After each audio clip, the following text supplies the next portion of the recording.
नमस्कार, आप सब देख रहे हैं अखंड भारत टीवी। मैं विशाखा शर्मा स्वागत करती हूं आप सभी का मेरे चैनल में। आइए देखते हैं इस वक्त की कुछ खास खबरें को लेकर भी क्या पूछा। हम लोगों ने एक यात्रा का कई दिन पहले, कम से कम 1 साल पहले हम लोगों ने योजना बनाई थी, जो किसी कारणवश आगे पीछे होती रही। उसी यात्रा को हमने अभी 12 अक्टूबर से शुरू किया और 24 को हमने ख़त्म किया। और वो 1-2 ज़िले हमने कंप्लीट कर लिए थे, ललितपुर और झांसी। अब हमारे पास 4 और ज़िले हैं और इस यात्रा का नाम है गाँव-गाँव पाँव-पाँव। हम लोग मेन रोड पर, हाईवेज़ पे गाड़ी से चलते हैं और गांव में उतर के फिर हम गांव में पैदल चलते हैं। और 4-5 गांव का एक बड़ा गांव जो कस्बा रकबा होता है, उस पर रात में हम अलाव करके गांव वाले के मुखिया और 1-2 अच्छे पढ़े बच्चे जो गांव वालों को संबोधित कर सके। हमारी टीम वहीं खाना खाती है, वहीं रहती है और फिर अगले पड़ाव में उस तरह चलती है।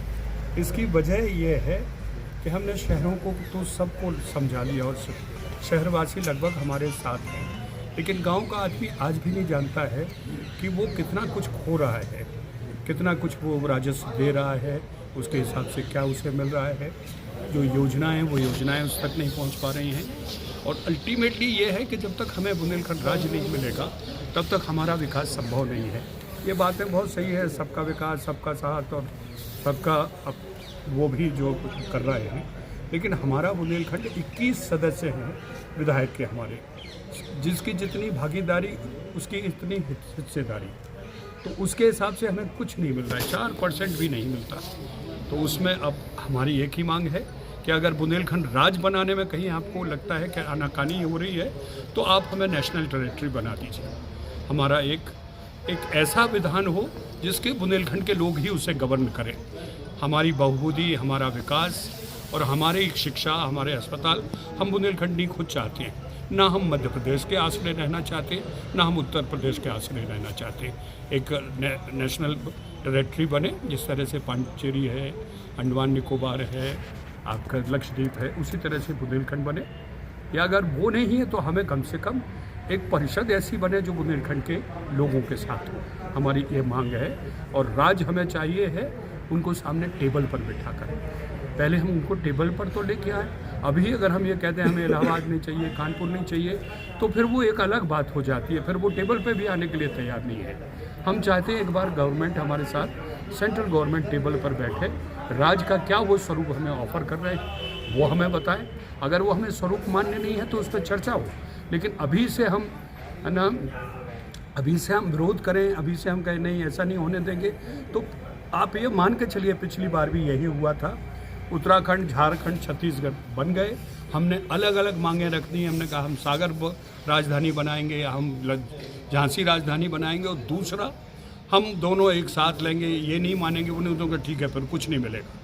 तो मेरा आप लोगों के माध्यम से सरकार को भी, अपने दूसरे साथियों को भी यही विनती करता हूँ कि भैया एक बार टेबल पे आ जाओ, सरकार को टेबल पे बिठा लो और फिर हम लोग चर्चा करें। फिर हम देखते हैं वो क्या ऑफ़र कर रहे हैं, हमें क्या चाहिए, हमें कौन सा स्वरूप में मान्य है।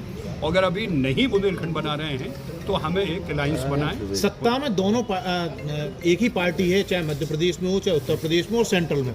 क्या अड़चन आ रही है ऐसी कि आप लोगों की डिमांड पूरी नहीं हो, क्योंकि आप भाजपा में भी आप जुड़े हुए हैं, और क्या दिक्कतें आ रही हैं ऐसी? राज्यसभा में पूर्ण बहुमत नहीं है।